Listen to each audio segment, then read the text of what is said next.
You're listening to Sharky on sharkgoeschomp. Bottomless, submitted by Mighty Might. This happened a very long time ago, so what I'm recalling here is said from the best of my ability to remember by detail, but it's a moment I will never forget. The date was summer of 2002, and I think I was 18 years old. I had my very first serious relationship, but at this point I was getting to know him. One day, he wanted to take me to the park to meet a couple of friends of his. I was never really one to want to go to meet new people, as at the time I was rather reclusive, but reluctantly I agreed to go to the park and hang out with them. We went to the park and met his friends, a guy and a girl. I had met the guy there at the park previously, in passing, but I didn't know him personally. Still, it was good to see another familiar face. He said his nickname was Zero. Then the guys left us alone and left me to talk to this girl I had never met. I was not good with meeting new people. When she and I spoke, she told me her name was Tinkerbell, but everyone called her Tink for short, later telling me her real name. Tink and I went to sit on a bench and talk while the guys played football. Tink took out her brush, she sat on the table surface and wanted me to sit between her legs with my back to her, where she started to brush and braid my hair as we were talking. I found this sudden doting of affection to be odd, considering this was the first time I met her, but I let her braid my hair. I remember her being rough and telling me to watch the men and think about sex, which I also found really odd for someone I had just met to talk about something personal right away. But again, I ignored any red flags and just went with it as she brushed and pulled at my tender scalp, and I remember my face growing hot at her mention. A couple days had passed when my boyfriend, Loki, told me he made plans to meet them again and again, asked me to come along. I should have said no, but I didn't. Something felt very odd about this whole situation. Something about this woman felt really odd and bad about Tink, but the curiosity got the better of me and I again agreed. This time it was not so early in the day. The sun had started to go down, and we met them there in the same part of the park as days previous. This time, though, we were all hung out as a group for longer than the first time. There was a small covered bridge by a pond, and we were in that area. The men stood at the edges of the bridge and tried to push each other over and into the water. It wouldn't have been a long fall, maybe a couple feet, but the water under the bridge was neglected and it smelled pretty bad. Loki and Zero pushed each other over into the nasty water. When they climbed out, we all started talking as a group again, and we decided to go check out a place called Bottomless Lakes State Park, where people would often go off-road and have parties. When talking about this, we at first thought of taking Tink's Ford pickup, because it would be better to off-road in than that it would be in my Geo Prism.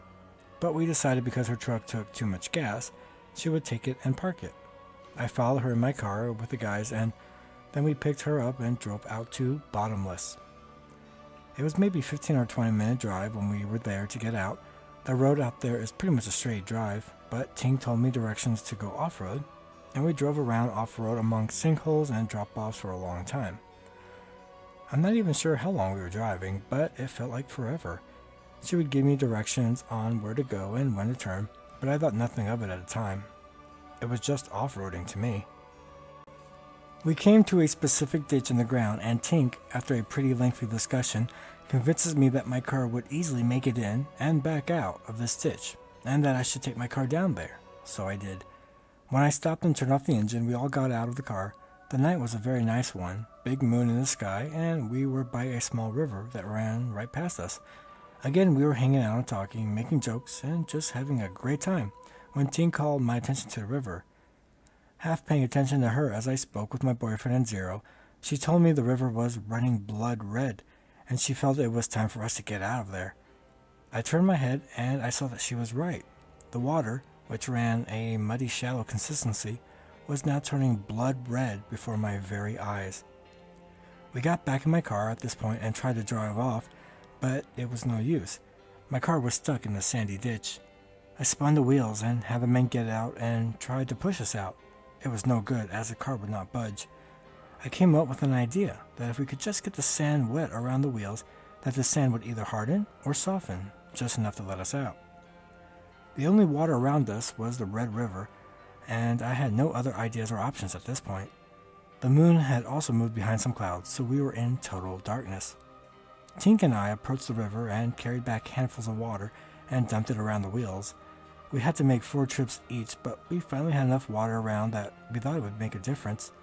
The water was still red at this time, but not much else could be seen besides what was illuminated by my geoprism's headlights. Even if I could see my hands, I don't know if I would have wanted to, especially if they were bloody. Tink and I got back in the car, and the men again tried to push the car out of the sand to no avail. The car still would not budge, and we were all in darkness and scared.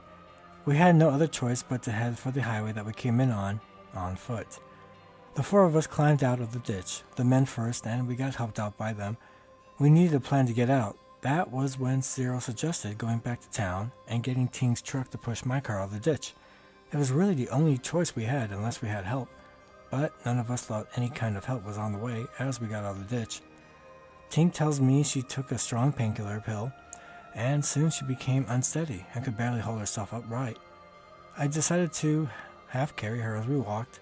She had a tiny frame. I think she was about 5'2" or 5'3", and weighed about 80 pounds.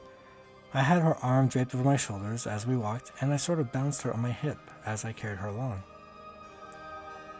As we started walking, we realized we were disoriented, and we forgot which way we came in from, as we had made lots of turns coming in. Tink knew, but she was out of her tree on opiates. In the distance, I saw an orange glowing light that lay on the horizon far from us. I had convinced the men that the light was either a street lamp, which meant there would be houses and people around, and we can get someone to help us, or it was a campfire, which meant someone was probably tending to it, and that would mean that we could have help from them too. I had no idea which way we walked, and I was the only one of the 4 of us that saw the strange orange light. After walking for a long while, we made it to the highway, and the orange light I saw was now gone, and again, we were in total, complete darkness. Loki told me that Zero had no shoes, and since the men would be walking back to town, and her truck was on the opposite side of town from where we went, so they had to have a really long walk ahead of them. I got Tink's keys from her pocket and took off my shoes to lend Zero, so he and Loki could make the trip back on foot. Zero was taller than me, and I imagined my shoes were a tight fit on his feet, but he wore them and they started to walk down the road. As soon as they were no longer within earshot, Tink seemed to wake up from what was happening and became more alert and could walk on her own. I reminded her of the plan. It was just the 2 of us, and I was barefoot on the road as we walked. I still remember the feeling of the rough gravel on my feet as we walked. Eventually, Tink told me that the yellow line on the side of the road would be softer since it was painted part, and that's where I should walk. I think the time was very late at night. There was no traffic of any kind at that time. Tink and I started to walk along. We were talking about our lives, the weather, and just about anything we could to keep ourselves calm and collected, but we were both pretty scared. I'm not sure how many miles we walked, nor the time at any time during this, but we both heard the harrowing and blood-curdling screams of a woman, and it seemed like it was only about 10 feet or so away, followed by a deep, throaty growl of an animal. It was too close for comfort. Tink took my hand in hers, and we both began to run away, and I swear, I have never ran that fast in my whole life till then, and not since then. I don't know how long we ran for, but we could have ran until we no longer heard the animal. When we stopped and caught our breath, we came to rest at the side of the road. I could not move anymore, but my feet were ripped up, bleeding, and really painful. I sat Indian style on the side of the road, and Tink sat in my lap. We were both really scared. I remember wrapping my arms around her stomach and burying my face into her shoulder blade for both warmth and comfort. We sat like that together, not moving, becoming hyper-aware of our surroundings, but no words spoken between us, just huddled into our little ball as close as we could. When the sun came up, I thought it was over with. It almost was, but not quite yet. The 2 of us sat together, and we saw an elderly woman walking a pack of small dogs and carrying several leashes. I was crying, and I asked her to stop. I told her what happened, and she told me good luck with that in response to it, and kept on walking. I was devastated. I needed help, and someone just turned me down. Then I stopped crying, and I was just mad. I think Tink was mad too. She said she would walk to the visitor center to see if they had a phone. I couldn't walk with her with my feet being as torn up as they were, so I stood there along the side of the road. After Tink left, I saw a Chevy Silverado come down the road. I waved my arms like a crazy woman in the air and jumped around to get his attention. He stopped his truck. I don't know how he understood me. At this point, I was sobbing, both from pain and fear. He told me he was a park ranger and he could help me. I told him Tink was headed to the visitor center, and by the time he picked me up, she was halfway there, so we stopped and picked her up too. He took us to his house at this point and said that he had to talk to his wife about what to do about this. She gave up glasses of lemonade and we sat outside on their porch as they spoke. Between Tink and I, not a word was spoken. I think it was just a moment of us sharing a safe, comfortable silence. We knew we made it, that we'd be okay. Soon the ranger came out of his house and said he would take us back to town, but he would only drop us off at one spot and leave, and we would have to find our way back to our own homes. But at least we'd be back in town, and it would be a whole lot easier to deal like that. I was all for that. Tink and I got back in his truck. As we headed back to the highway, we saw the men arrive in Tink's truck. We asked them to stop, everyone pulled over, and we got out of his truck and into Tink's. Tink and I sat in the cab while the men were in the back as we headed back to the car. The drive back was a whole lot different in the light than it was in the dark. I remember there being a lot of random holes we could have fallen into in the darkness, and a lot of sinkholes on the way there. The air around us on the way back seemed to be thick, and there was a horrible smell in the air on the way back. Again, not a word was said between anyone on the drive to get my car out of the ditch. But I felt the silence to be different, not one of a shared, comfortable safety. This one was a sad silence. I still don't understand it myself when I look back on it. We should have been happy, but no one was. I think at this time we were all still scared, on edge, and expecting something horrible. Tink led us back to the spot where my car was. How she knew her way out there in the darkness and in light, but it didn't lead us out of there when I had to lead everyone? I don't know, but we found my car and pushed it out of the ditch with her truck. We then all headed back to our homes and we were safe. But after that happening to me, I don't know how sound anyone could be after that. I would like to add here that after the incident, I only saw Tink one other time after that, where she threatened me that I needed to stay away from Loki and call him dangerous. Little did I know she was right, but that was the last time I ever saw Tink.